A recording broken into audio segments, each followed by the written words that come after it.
Belief is a buzzword in the Christian faith. Yet there are pockets of unbelief here and there. In fact, some have even gotten to the point of disbelief. The cost of unbelief can be so high for a Christian. Many believers are confident of the fact that God is all-powerful and can solve every problem. But this only becomes a mental assent in the face of difficulties. Unbelief and the manifestation of God's power cannot coexist under normal circumstances. And so, unbelief will always stand as a hindrance to one's experience of the power of God. The Bible records Jesus' experience among his people in Nazareth. There, he taught the people in their synagogue, but the people began to question his wisdom and authority. This emanated from the fact that they already knew him, being that he grew up there and his parents and siblings were still part of the community. Then, that story ended with a sad commentary, as recorded in Mark chapter 6, verse 5 to 6. And because of their unbelief, he couldn't do any miracles among them, except to place his hands on a few sick people and heal them. And he was amazed at their unbelief. Then Jesus went from village to village, teaching the people. Like I have said earlier, unbelief is costly. With all of the powers that Jesus possessed to do and undo, he couldn't perform many miracles among his people. At best, all he could do was to place his hands on a few people for their healing. Imagine being denied the privilege of experiencing the touch and healing power of Jesus Christ because of your unbelief. The reason why some people have not walked into their blessings or the experience they have been praying for is because they are still living in unbelief.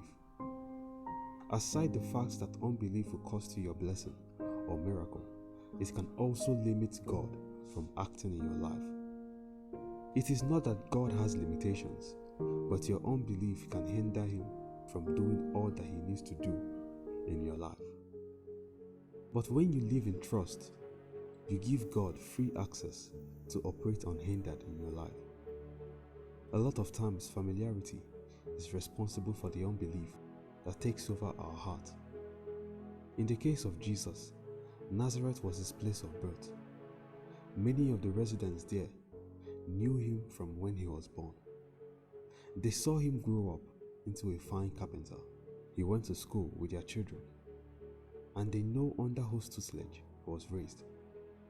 The people knew his house and their economic status. His sisters were married to the men from that town. Jesus, in their estimation, was just like any other child in the community, with nothing special attached to him.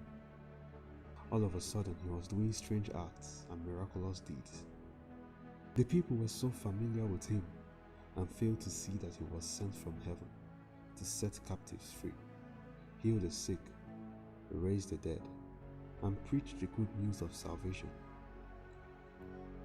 Familiarity, when unchecked, can sow the seeds of unbelief in your heart. Resist the urge to get used to the moves and men of God. A failure to believe will cost you energy and resources. Many times we see God asking us to be still and watch him act. When you do not trust God enough, you will go ahead to do things your way at your own time.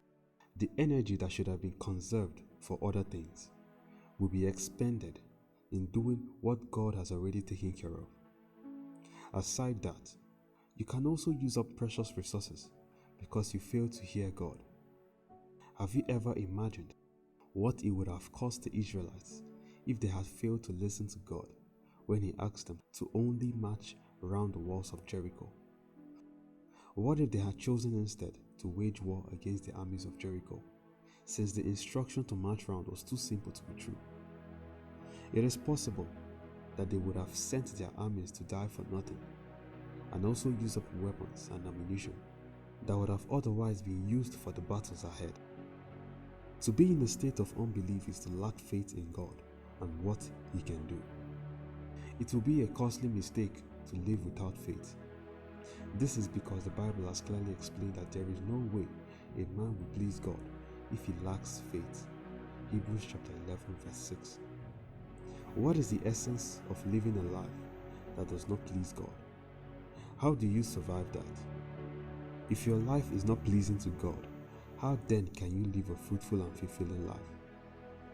The seed of unbelief in your life can bear the fruit of disobedience. You must be familiar with the story of how God used Moses to free the children of Israel from Egyptian captivity. But all does not end well for Moses halfway through the journey. At Kadesh, the people complained to Moses about the absence of water. When Moses took the complaint of the people to God, God asked him to speak to a rock in the wilderness, and water will come out. But out of anger, Moses struck the rock twice, and water actually came out. But God was not happy with Moses. God did not see this as a mere act of disobedience, but an act of disbelief. Here is what God told him in Numbers chapter 20 verse 12. Because you did not believe in me, to sanctify me in the eyes of the people of Israel, therefore you shall not bring this assembly into the land which I have given them. Finally, unbelief can cost you your relationship with God. In our normal everyday relationships with our fellow human beings, we need trust to strengthen the bonds of the relationship. In the same way, God requires that we trust and believe Him completely. God is never impressed or happy with the people who do not trust Him completely or allow unbelief cloud their faith in Him.